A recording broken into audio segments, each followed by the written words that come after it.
Երկու օր առաջ կաթողիկոսի նկատմամբ քրեական վարույթ նախաձեռնվեց եւ արգելվեց նրա ելքը երկրից։ Ինչու է այս ամեն ինչը իրականացվում, ինչ վտանգ է ներկայացնում եպիսկոպոսաց ժողովը, որ ամեն ձև փորձվում է խոչընդոտել նրանց ելքը երկրից, որովհետեւ դրանից առաջ էլ եպիսկոպոսների նկատմամբ քրեական վարույթ նախաձեռնվեց։ Ինչ վտանգ եք դուք տեսնում այդ եպիսկոպոսաց ժողովից եւ արդյոք անարմար չեք զգում, երբ կաթողիկոսի նկատմամբ ամեն դեպքում ձեր իշխանության ժամանակ քրեական վարույթ է նախաձեռնվում եւ այս օրերին Հայաստանում էր նաեւ ադրբեջանցի քաղաքասարակության ներկայացուցիչներ եւ սրան զուգահեռ Ալիևը խոսում է այն մասին, որ չի վերադարձնելու գերիներին, այդ թեման իր համար այլևս փակ է եւ նրանց հանցագործ է անվանում այն իրավիճակում, երբ Ջեյդի Վենսը եկավ Հայաստան, խոստացավ, որ հարցը կբարձրացնեն եւ փաստացի հարցը լուծում չի ստանում, արդյոք սա խոսում է այն մասին, որ ավելի հանգամանալից հարցը չի քննարկվել նրա հետ կամ ինչ բացատրություն դուք ունեք, երբ խոսվում է խաղաղության մասին, քաղաքասարակության ներկայացուցիչներ են գալիս Հայաստան եւ սրան զուգահեռ Ալիևը փորձում է ասում է, որ այդ հարցը փակ է եւ գերիների վերադարձ չի լինելու։ Ինչ վերաբերվում է քրեական գործերին կամ իրավական գործընթացներին, դրանք իրավական գործընթացներ են,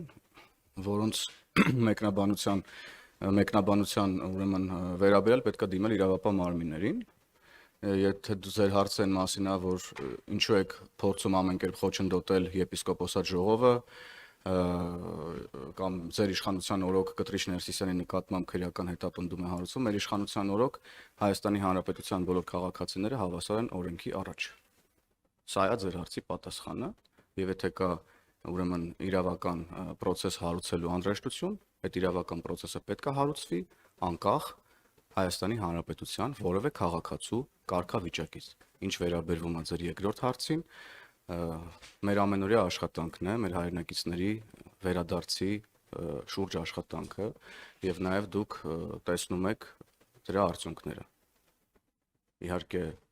ոչ մեր ցանկալի ժամանակամիջոցում, ոչ մեր ցանկալի ձևով, բայց ամեն դեպքում զուգահեռաբար ունենալով ձեր մատնանշած խոսույթը, դրան զուգահեռ նաև մենք ունենում ենք հաջողություններ, հետեւաբար ես կխնդրեմ գերիների թեմայի վերաբերյալ ուրեմն իմանալ վստահաբար, որ ամենօրյա աշխատանք է տարվում այս իմաստով եւ մենք ամեն ինչ անելու ենք, որ մեր հայրենակիցները վերադառնան Հայաստան, իսկ խոսույթը ելի եմ կրկնում, բազմաթիվ իրավիճակներում խոսույթը չի համապատասխանել մեր ակնկալիքներին, բայց հողի վրա մենք ունեցել ենք թեև փոքր, ինչու ոչ միայն փոքր, նաև մեծ հաջողություններ։ Շնորհակալ եմ։ Դուք ասում եք, որ իրավական գործընթաց է տեղի ունենում, բայց ամեն դեպքում դրան նախորդել էր Փաշինյանի հայտարարությունը, նա ասել էր, որ ուժեղ հակազդեցություն է լինելու եւ եպիսկոպոսաց ժողովը չպետք է կայանա, կաթողիկոսություն ուզում են տեղափոխեն եւ այլն։ Արդյոք սա ուղիղ հրահանգ չէ իրավապահ համակարգին։ Ես շարունակելով պարոն Հովհաննիսյանի միտքը, նույն տրամաբանությամբ, տեսեք, ինչ է նշանակում փորձում են խանգարել կամ դա վերաբերում է ցանկացած, այսինքն եթե ՀՀ քաղաքացու չի կատարում դատական վճիռը դատական ակտը, իրավական տեսանկյունից որևէ չէ, հենց օրենքի առաջ ինքը պատասխանատու է եւ գնահատական է ստանում։ Հիմա դա նույն գործընթացն է եւ որևէ կերպ պետք չի դարձնել աղմուկ, որ դա ինչ որ ձևով հրահանգ է կամ կատարվում է եւ այլն։ Եվ բացի այդ, եպիսկոպոսաց ժողովը ինչու է որոշվել կամ ինչու է հենց Հայաստանի Հանրապետությունից դուրս տեղի ունենում, սա էլ է հարց, որը պետք է նաեւ ուղղեք հենց տվյալ անձին, այլ ոչ թե այստեղ բարձրաձայնին։ Դե նախկինում էլ է եղել այդ